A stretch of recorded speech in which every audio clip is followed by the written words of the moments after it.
قربانی کس شخص پر واجب ہے؟ قربانی کس پر واجب ہے، اس کے نصاب کے بارے میں تفصیل سے بتا دیں آصف صاحب کشمیر سے۔ جناب آصف صاحب، قربانی کے نصاب میں 5 چیزیں دیکھی جائیں گی۔ 5، یہ خوب اچھی طرح دماغ میں بٹھا لیں۔ اور یہ 5 چیزیں کس دن دیکھی جائیں گی؟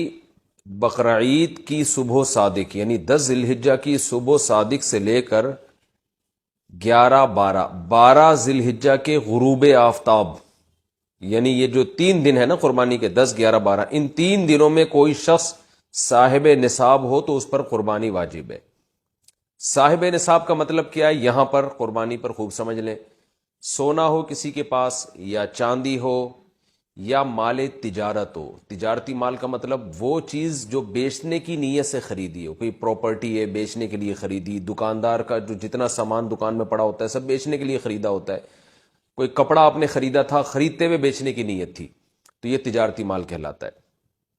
چوتھی چیز ہے نقد رقم، کیش، یعنی جو بھی آپ کے پاس بینک میں یا جیب میں جو کیش اماؤنٹ پڑا ہوتا ہے، یہ 4 چیزیں ہو گئی۔ 5ویں چیز ہے ضرورت سے زائد سامان۔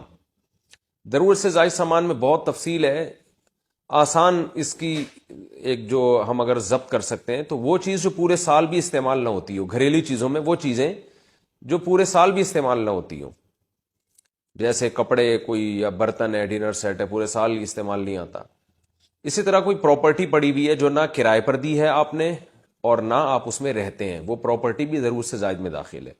تو یہ جو 5 چیزیں ہیں، کسی کے پاس یہ 5 چیزیں، ان کی جو ویلیو لگائی جائے گی تو ان 5 چیزوں کا مجموعہ اگر 52.5 تولہ چاندی کے برابر ہے، 52.5 تولہ چاندی آج کل 65-70 ہزار کے لگ بھگ ہے، نیٹ پہ سرچ کر لیے گا، تو کسی کے پاس یہ 5 چیزیں، یا 5 میں سے 4 چیزیں، یا 4 میں سے 3 چیزیں، یا 3 میں سے 2 چیزیں، یا کوئی ایک چیز 52.5 تولہ چاندی کے برابر ہے، اور یہ بقرعید کی صبح صادق سے لے کر ذی الحجہ کی 12 تاریخ کی غروب آفتاب سے پہلے تک رہتی ہے اس کے پاس، تو ایسے شخص پر، یعنی بقرعید کی صبح صادق کے وقت اس کے پاس یہ نصاب موجود تھا، اور یہ 13 تاریخ کی ذی الحجہ تک اس کے پاس یہ نصاب موجود رہتا ہے، تو وہ صاحب نصاب کہلائے گا۔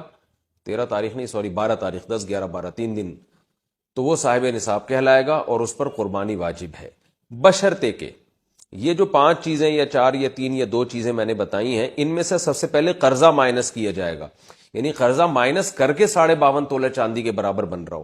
اسی طرح گیس بجلی کا بل جو ان کے اوپر لازم ہے وہ بھی اس میں سے، یا جو مہینے کا راشن آئے گا وہ بھی مائنس کیا جائے گا، جو گھر کا ضروری راشن ہوتا ہے نا وہ بھی مائنس کیا جائے گا۔ مائنس کرنے کے بعد اگر 52.5 تولہ چاندی کے برابر رقم بچ رہی ہے تو ایسے شخص پر قربانی واجب ہے، چاہے مرد ہو چاہے عورت ہو۔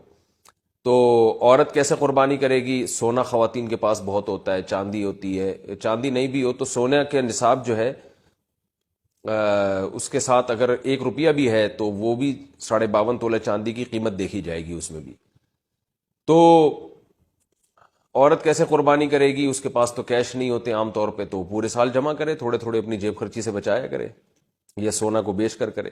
البتہ کسی کے پاس صرف سونا ہی ہے اور یعنی باقی 4 چیزوں میں سے کچھ بھی نہیں، 1 روپیہ بھی نہیں ہے، تو پھر 7.5 تولہ سونا جب تک نہیں ہوگا قربانی واجب نہیں ہوگی۔ یعنی سونے کے ساتھ اگر چاندی ہے یا پیسے ہیں یا تجارتی مال یا ضرورت سے زائد سامان ہے، پھر سونے کی ویلیو دیکھی جائے گی، سونے کو نہیں دیکھا جائے گا۔ لیکن اگر صرف سونا ہی ہے تو پھر 7.5 تولے سونے سے کم پہ نہ زکوٰۃ ہوتی ہے نہ قربانی ہوتی ہے۔ تو یہ ہے، تفصیل سے آپ کو بتا دیا۔ تو آپ چاہیں تو اس میں ایک گائے میں حصہ لے لیں، چاہیں تو بکرا لے لیں، چاہیں تو دمبا لے لیں۔ مرد پر الگ واجب ہے، عورت پر الگ واجب ہے، جو بھی صاحب نصاب ہوتا ہے۔